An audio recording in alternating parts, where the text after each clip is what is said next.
Good evening, everybody. Hope you're having a nice day. Nice start of your weekend, anyway.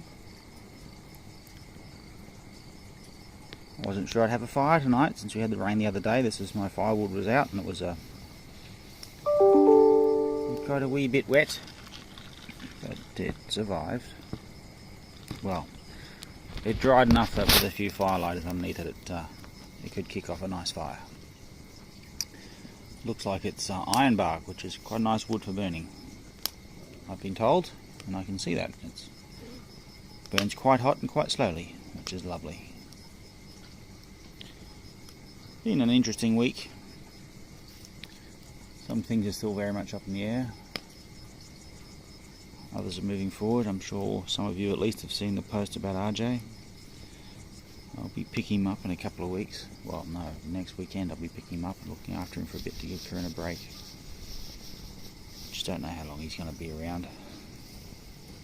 He's deteriorated so badly since Christmas. Poor boy. Anyways, took the tractor out today and did some mulching. Now that I thought I had everything I needed done, greased up the loader and everything, and got the quick attach hooks on the tractor, and on one side it's a little too quick attach, or more to the point, it's a little too quick unattach, or quick detach. There's a hook, and there's a ball, and there's a pin that goes through both. No. That's wrong. There's a hook, and then there's two little stabilizer arms, and you put a big thick pin through it, and then you hold a ball in the middle, and the pin goes through the ball and through the other stabilizer arm, and the hook comes underneath and it's supposed to pick up at the ball. Problem is the friggin' thing keeps letting go, which is not good. Because you're doing your best to try to pay attention, but you've got the tractor pretty much running at full RPM to get your PTO running as fast, or at the right RPM, which is about 540. You're watching out for trees, you're watching out for bumps, and that's forward, and then you're looking behind to see how the friggin' mulch is going. You turn back and the fucking thing's let go on one side. It's gonna break something. I've got to figure out if I've got that little ball I was telling you about with a hole in it, if that's too small, or if there's another bigger issue at play.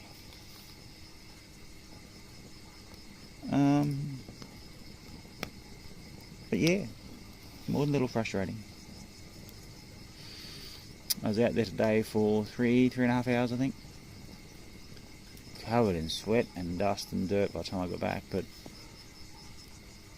a good 3 or 4 times I was stopped for 10-15 minutes while I tried to reattach the hook.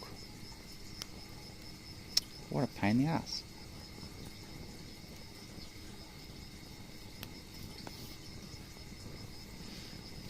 On a separate, unrelated note of frustration, recently I ordered some switches, some outdoor switches, so that I can run an access point and a camera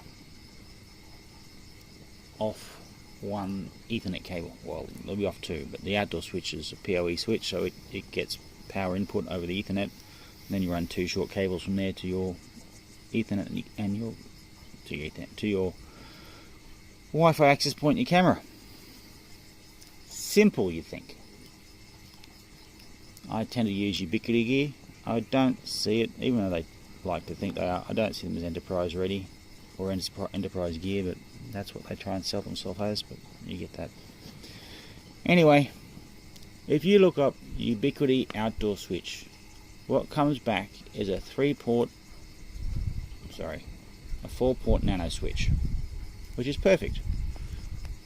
The one switch in, one port in, is your PoE input, power over Ethernet input. The 3 other ports are power over Ethernet output.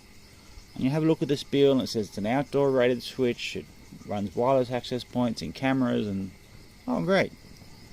and it was like $75. So in the scheme of things, not bank breaking. However, when you read the fucking fine print,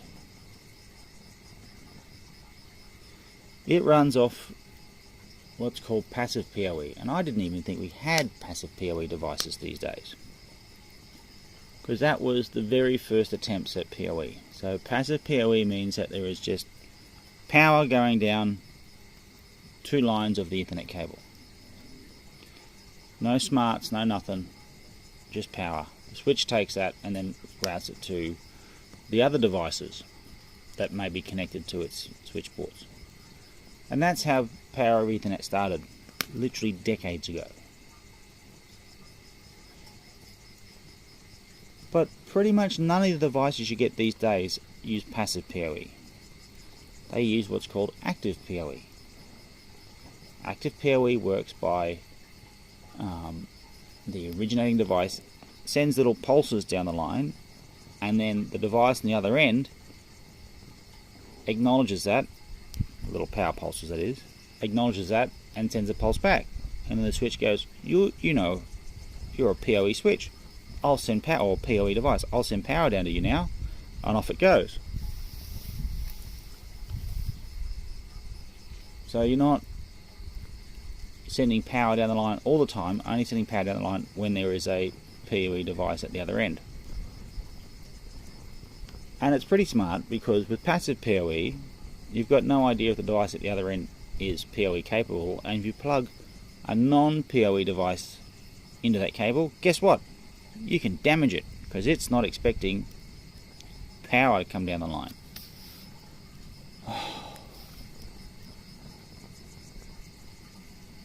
Anyways, I bought a couple of these devices and tried to plug my cameras in. The devices work, well no, the devices didn't work to start with, because I've only got PoE switches, active PoE switches. So then I went out and got passive PoE injectors,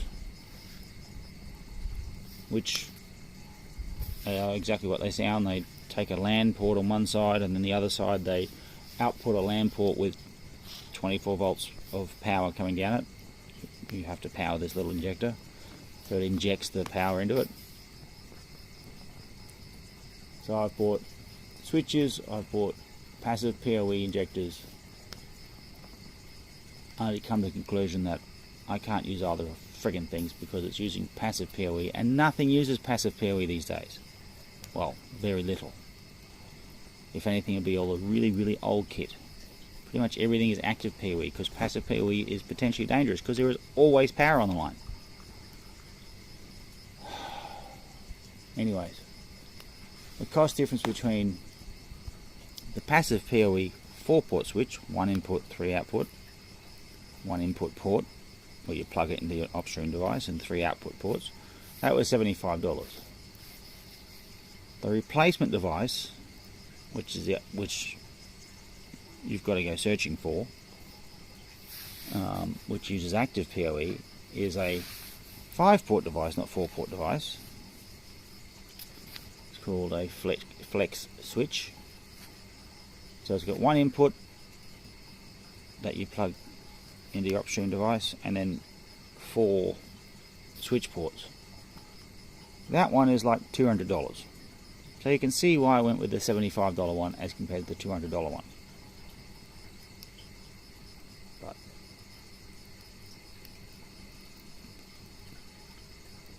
and it's really frustrating, because the first thing that came up when I searched for Ubiquiti outdoor switch was this device, which is not, it shouldn't be showing up in the friggin' searches at all.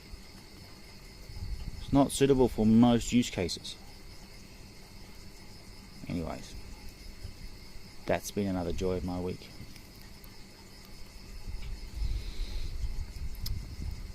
So I'm just relaxing with a nice breeze. Stars have just come out. Been rather warm here today. I didn't check the temperature, but it was warm. And yeah, looking forward to getting RJ next week. Both looking forward and dreading, I guess, is the way to think of it, because of course poor little boy can barely stand. But we'll do what we can to make his life as happy as we can.